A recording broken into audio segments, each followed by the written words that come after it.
سب سے پہلے آپ کو بتائیں، پاکستان کا $60 کروڑ کا مالیاتی اصلاحاتی پروگرام تاخیر کا شکار، عالمی بینک کی منظوری کے باوجود پروگرام پر کام شروع نہ ہو سکا۔ مزید جانتے ہیں اسلام آباد سے سما کے نمائندے شکیل احمد سے۔ شکیل، بتائے گا کہ یہ منصوبہ کیا ہے اور کام کیوں نہیں شروع ہو سکا؟ دیکھیے، یہ Pakistan public resources for inclusive development کا منصوبہ ہے، جس کو مالیاتی اصلاحات کا پروگرام کا نام دیا گیا ہے۔ پاکستانی کرنسی میں 168 ارب روپے اس کی مالیت ہے۔ ویسے یہ $60 کروڑ کا منصوبہ ہے۔ عالمی بینک نے دسمبر 2025 میں اس کی منظوری دی تھی، لیکن ابھی مختلف مراحل میں ہے یہ منصوبہ۔ منظوری کے عمل میں تاخیر کی وجہ سے اس پر عمل شروع نہیں ہو سکا۔ اس کے مختلف اہداف ہیں۔ ٹیکس ٹو GDP کا ہدف 2030 تک 15% مقرر کیا گیا ہے۔ ٹیکس اخراجات یا چھوٹ میں 30% تک کمی لانی ہے۔ اس کے علاوہ اس ای گورننس اور ڈیجیٹل پیمنٹس بھی اس منصوبے کا حصہ ہے۔ 20 لاکھ افراد کو ڈیجیٹل پیمنٹس یا پبلک سروسز تک رسائی دی جائے گی۔ 70% وینڈرز کو یا عام دکانداروں کو ڈیجیٹل پلیٹ فارم پر منتقل کیا جائے گا، اور اس کے علاوہ توانائی کے شعبے میں بھی جو سبسڈی ہے اس میں کمی لائی جائے گی۔ لیکن ورلڈ بینک کا یہ کہنا ہے کہ اس منصوبے سے متعلق مجموعی خطرات جو ہیں وہ بلند ہیں، کیونکہ سیاسی اور معاشی چیلنجز درپیش ہیں، جس کی وجہ سے یہ منصوبہ ابھی تک عمل اس پر شروع نہیں ہو سکا۔ تمام تر اہداف جو ہیں وہ پینڈنگ ہیں۔ اہم عہدے خالی ہیں اور ادارہ جاتی اصلاحات جو ہیں یا صلاحیت ہے وہ کمزور ہے۔ تو ورلڈ بینک نے اس پر تشویش کا اظہار کیا اور حکومت کو تجویز دی ہے کہ اس پر جلد عمل شروع کیا جائے۔ جی ٹھیک ہے، بہت شکریہ شکیل۔ نون لیگ کے ارکان پنجاب اسمبلی نے سینئر صوبائی وزیر مریم اورنگزیب سے ملاقات کی، جس میں صوبے بھر میں جاری ترقیاتی منصوبوں اور عوامی فلاح کے اقدامات پر تفصیلی تبادلہ خیال کیا گیا۔ ملاقات میں ارکان اسمبلی نے پنجاب کے مختلف اضلاع میں جاری ترقیاتی کاموں پر بریفنگ دی اور حکومتی کارکردگی کو سراہا۔ ارکان اسمبلی کا کہنا تھا کہ وزیر اعلیٰ مریم نواز نے بلا تفریق ہر ضلع اور ڈویژن میں ترقیاتی کاموں کی نئی تاریخ رقم کی ہے۔ ستھرا پنجاب پروگرام کو خطے ہی نہیں بلکہ عالمی سطح پر ایک ماڈل قرار دیا گیا۔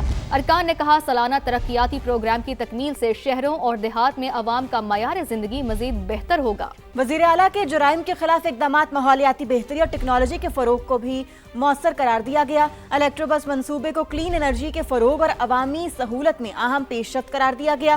سیوریج نظام کی بہتری، مساوی ترقیاتی کاموں اور صحت و تعلیم کے شعبوں کی اوور ہالنگ کو بھی بڑی عوامی خدمت قرار دیا گیا۔ ارکانی اسمبلی نے کہا، مثالی گاؤں، صاف پانی اور گرین بس جیسے منصوبوں نے عوام کی زندگی میں نمایاں بہتری پیدا کی ہے۔ 30,000 کلومیٹر سڑکوں کی تعمیر کو وزیر اعلیٰ مریم نواز کا بڑا کارنامہ قرار دیا گیا۔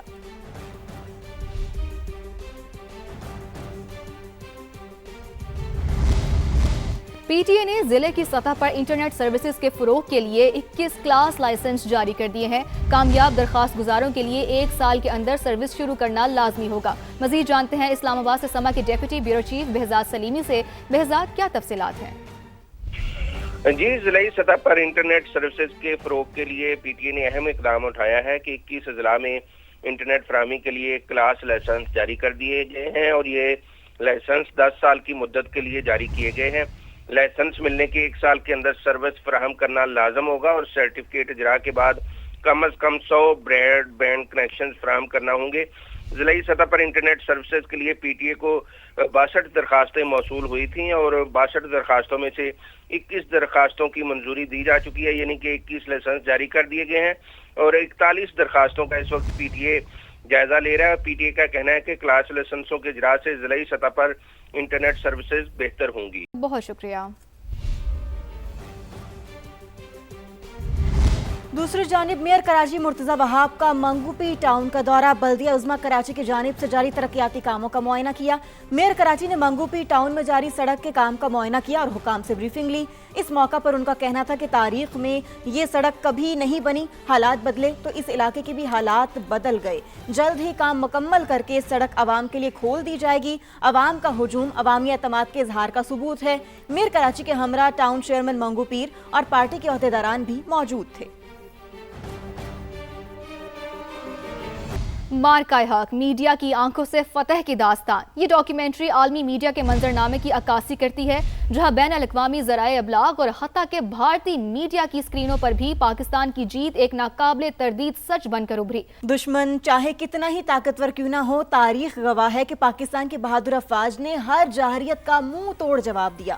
معروف مذہبی اسکالر علامہ ابتسام الہی بھی اسے مارکہ حق قرار دیتے ہیں، جہاں حق نے باطل پر اپنی برتری ثابت کی۔ آپریشن بنیانو مرصوص اسی عزم، ایمان اور پیشہ ورانہ مہارت کی روشن مثال ہے۔ ملت کے دفاع کے لیے مستعد رہنا، چاق و چوبند رہنا، اور اس کے لیے کوشاں رہنا یہ یقین اللہ تبارک و تعالیٰ کی طرف سے ایک ذمہ داری بھی ہے اور اس کا بہت بڑا فضل بھی ہے۔ بنیان المرصوص آپریشن بھی اس اعتبار سے ایک مثالی ایونٹ اور ایک مثالی آپریشن تھا کہ اللہ تبارک و تعالیٰ کے فضل و کرم سے اپنے سے کئی گنا بڑے دشمن، جس کے پاس وسائل اور جس کو اپنی فوجی اور عسکری طاقت کے اوپر ناز تھا، وسائل بھی ہم سے زیادہ تھے، طاقت بھی ہم سے زیادہ تھی، اللہ تبارک و تعالیٰ نے ہمیں اس کے اوپر غالب کیا اور اس کے جو جارحانہ عزائم تھے وہ ناکام ہو گئے، اور پاکستان جو ہے اس کی ایک دنیا اسلام کے اندر بھی اور اقوام عالم کے اندر بھی اس کی ایک جو ہے شناخت اور اس کی ایک قوت کے اندر جو ہے اضافہ ہوا، اس کی پہچان میں اضافہ ہوا۔ وزیر اعظم شہباز شریف نے عراق کے نو منتخب وزیر اعظم علی الزیدی کو عہدہ سنبھالنے پر مبارکباد دی۔ ایکس پیغام میں خطے میں امن و استحکام کے لیے مشترکہ کوششوں کا اعلان بھی کیا۔ وزیر اعظم شہباز شریف نے کہا کہ وہ علی الزیدی کو عراق کا وزیر اعظم مقرر ہونے پر دل کی گہرائیوں سے مبارکباد پیش کرتے ہیں اور اس اہم ذمہ داری سنبھالنے پر اپنے بھائی کے لیے نیک تمناؤں کا اظہار کرتے ہیں۔ ان کا کہنا تھا کہ پاکستان نئی عراقی حکومت کے ساتھ مل کر دو طرفہ تعلقات کو مزید مضبوط بنانے کا خواہاں ہے۔ وزیر اعظم کے مطابق دونوں ممالک خطے میں امن و استحکام اور خوشحالی کے لیے فروغ کے لیے مشترکہ کوششیں آگے بڑھائیں گے۔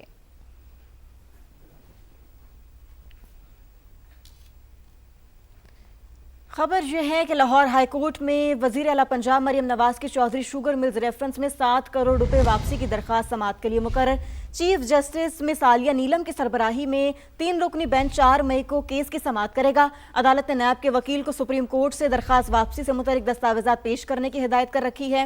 سماعت کے دوران مریم نواز کی جانب سے وکیل جاوید ارشد بھٹی ایڈوکیٹ پیش ہوں گے۔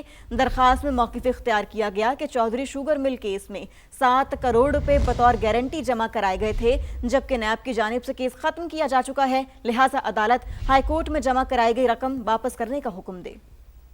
متوفی کوٹے پر ملازمت نہ دینے کے خلاف درخواستوں کی سماعت پر سندھ ہائی کورٹ کے آئینی بینچ نے 5 درخواست گزاروں کو متوفی کوٹے پر ملازمت فراہم کرنے کا حکم دے دیا ہے۔ تو آپ کو یہاں اپڈیٹ کرتے چلے کہ متوفی کوٹے پر ملازمت نہ دینے کے خلاف درخواستوں کی سماعت پر سندھ ہائی کورٹ کے آئینی بینچ نے 5 درخواست گزاروں کو متوفی کوٹے پر ملازمت فراہم کرنے کا حکم دے دیا ہے۔